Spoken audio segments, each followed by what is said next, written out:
कैसे चल रही है भाई।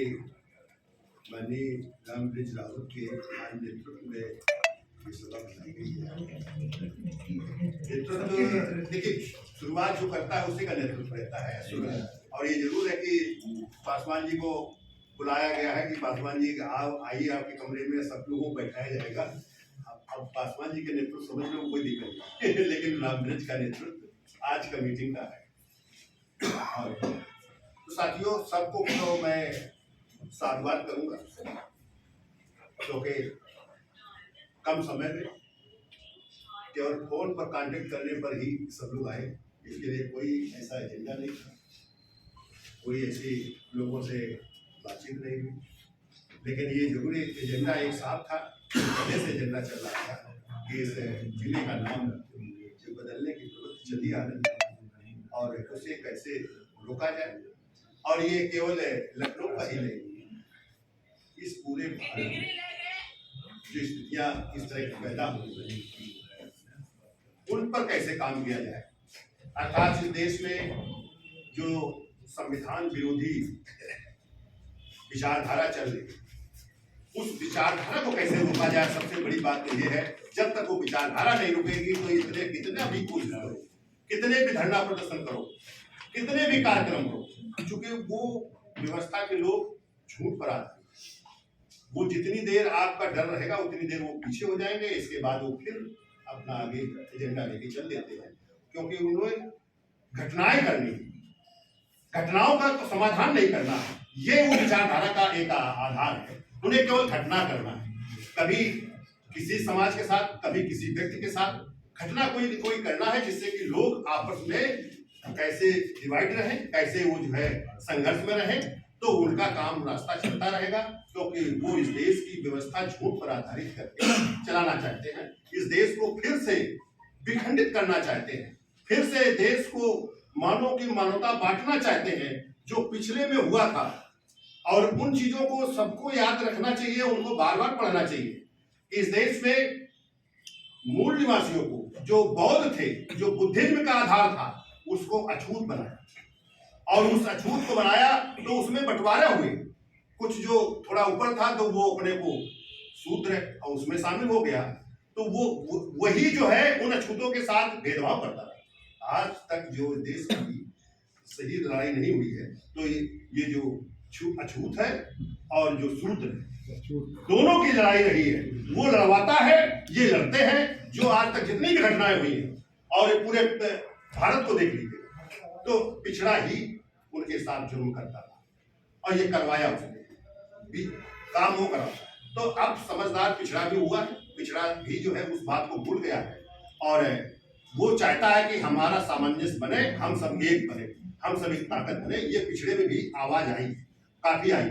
जिस दिन वो पेरियार को समझ लेंगे, जिस दिन वो ललन सिंह यादव को समझ लेंगे, उस दिन ये पूरी तरीके से दोस्ताना हो जाएगा और ये लड़ाई खत्म हो जाएगी। इस देश का जो जिसे मनवाद कहते हो, आज मैं उसको नए भाषा में विकृत समाज कहता हूँ। आज मैं विकृत समाज उसे कहता हूँ। मनवाद का हमने बदल दिया है हम लोगों ने, कि अब विकृत समाज की जो व्यवस्था है उसको हम खत्म कर लेंगे जिस दिन हम ललन सिंह यादव को समझ लेंगे।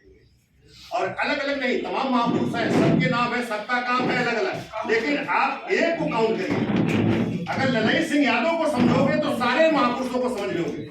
और लड़ाई के साथ पेरियार साहब पहले हैं, लेकिन पेरियार साहब पर थोड़ा आरोपित किए गए हैं, लेकिन हम ललन सिंह पर आरोपित नहीं, क्योंकि उन्होंने उस जो व्यवस्था थे उसके खिलाफ एक आंदोलन तैयार करके उसे मुकदमा भी लड़े, जेल भी गए और जीता भी। 71 की जो कहानी है उन्हें जीता भी और जीत कर जो है एक संविधान की नहीं, ये काल्पनिक, इस व्यवस्था को काल्पनिक ठहरवा दिया सुप्रीम कोर्ट ने ठहराया। तो इस बात को हमें समझना होगा।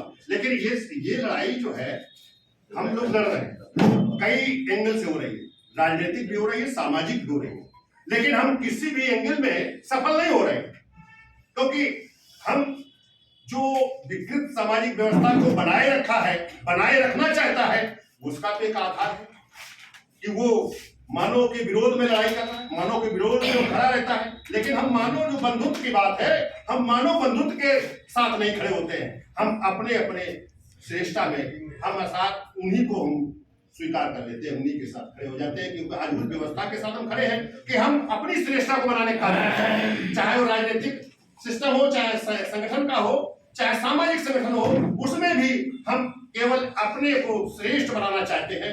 ये कारण है, जब तक हम सबको साथ में नहीं मिला देंगे, उसका कोई तरीका, कोई सिस्टम बनाना होगा। आज केवल हम मीटिंग कर लें और इसके बाद जो है वो कुछ देर तक चले, इसके बाद खत्म हो जाता है, वो नहीं चल पाता है। क्योंकि आज एक लड़ाई नहीं हो रही, आपका जो बहुत बड़ी लड़ाई हुई और जो पाम से भी अब बहुजन समाज पार्टी आपकी नाम लेते हो, ये बहुत बड़ी लड़ाई हुई। ये लोगों के अंदर स्वाभिमान पैदा भी किया और उसके बाद उस स्वाभिमान को खत्म भी कर। आज अगर देश में और प्रदेश में अगर घातक कोई है तो सबसे पहले अगर हम नाम लेंगे तो हम उस व्यवस्था को लेंगे जिससे हम लोगों ने बनाया था, वही हमारे लिए घातक। आज जो अगर हमें उस बड़ी कुर्सी से अगर दूर किया है तो उस व्यवस्था ने दूर किया है। ये किसी मनवाद ने दूर नहीं किया है। हमारी लड़ाई आज भी है, लेकिन समाज की लड़ाई जो इकट्ठा हुई थी वो अलग अलग खड़ी हो गई। आज हम अलग अलग खड़े हैं। आज ताकत थोड़ी थोड़ी बढ़ गई है, जिसके लिए वो फिर से मनवाद आगे बढ़ गया, फिर से वो जो है वित्तीय सामाजिक व्यवस्था बढ़ गई है। आज जो है हम कमजोर इसीलिए हो रहे हैं। आज हमें फिर से तैयार करना होगा, फिर से समझना होगा। आज जितने भी लोग लड़ रहे हैं वो केवल अपनी श्रेष्ठता के लिए लड़ रहे हैं, वो समाज के लिए नहीं लड़ रहे।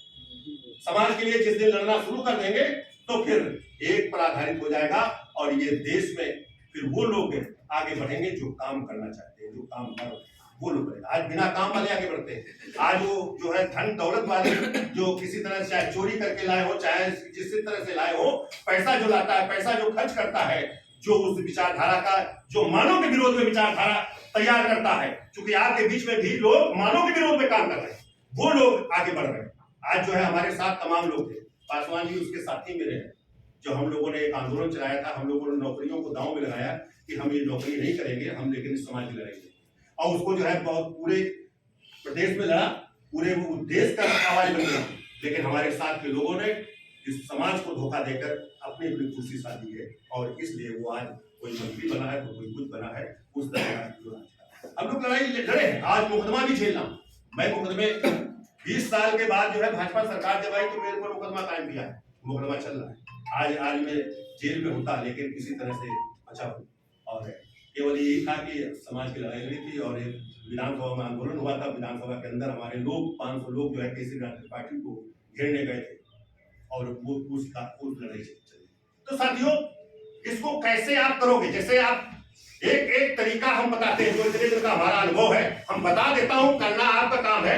अगर सफलता तक पहुंचो तो पहुंचोगे उसी तरीके से। दूसरा तरीका इस देश में अभी तक कोई तैयार नहीं हुआ, ये भी बता देता हूं कि आप जो सदस्यता करते हो उसको नेट सिस्टम, चेन सिस्टम से बना दीजिएगा। और जिस दिन चेन सिस्टम से सदस्यता को बना दोगे तो हर व्यक्ति का वजूद कायम हो जाएगा, वो अधिकार से जुड़ जाएगा। और इसमें उसी का मल्टी लेवल का सिस्टम बनाइए। मल्टी लेवल में तो फिर ये मार्केट जो है ये आपके हाथ में होगी, इसके बाद समाज आपके हाथ में होगा।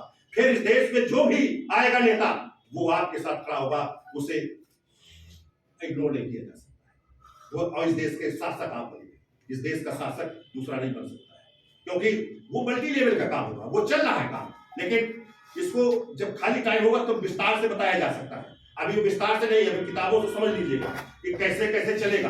लेकिन केवल आप चेन सिस्टम को समझ लीजिएगा कि हम जो सदस्यता करते हैं, चाहे 6 रुपए करो, और वो उसका पैसा जो धन है वो भी बरकरार रहना चाहिए, वो खत्म नहीं होना चाहिए, उसका वैल्यू बनी रहे और आपका काम चलता रहे। उसी से इनकम का स्रोत पैदा होगा, उसी से लोग कैसे शिक्षा पाएंगे।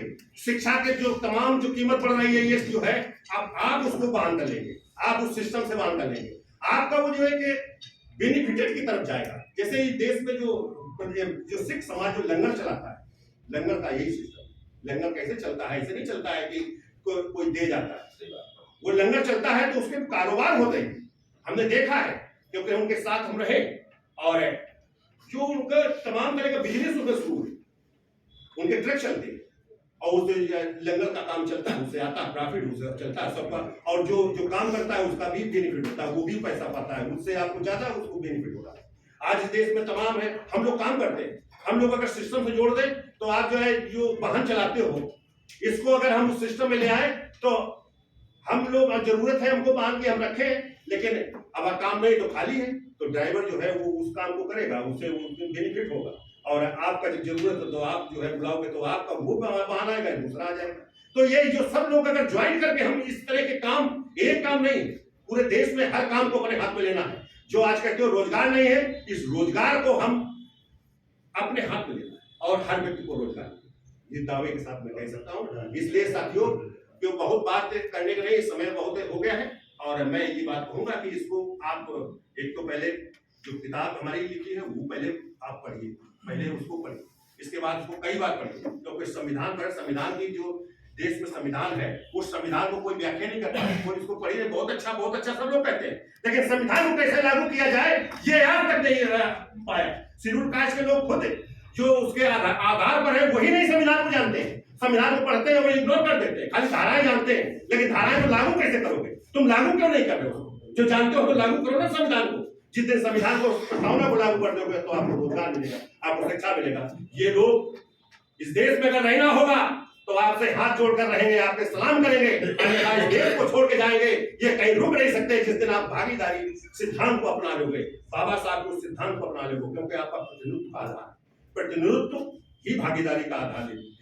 क्योंकि इस देश में हमारी सबकी बराबरी है, हम वोट के आधार पर सत्ता तो बनाते हैं, लेकिन इसको सामाजिक और आर्थिक में उसको हम स्वीकार नहीं कर रहे। जिस दिन सामाजिक और आर्थिक में उस भागीदारी को स्वीकार कर लेंगे, चूंकि हमारे पास काम करने का ही है और हमारे पास तो कोई प्रॉपर्टी है नहीं, कोई पुरखों की जमीन जायदाद भी नहीं है, तो हमारे पास तो वही काम पर आधारित है, तो हमें काम पर आधारित होना पड़ेगा।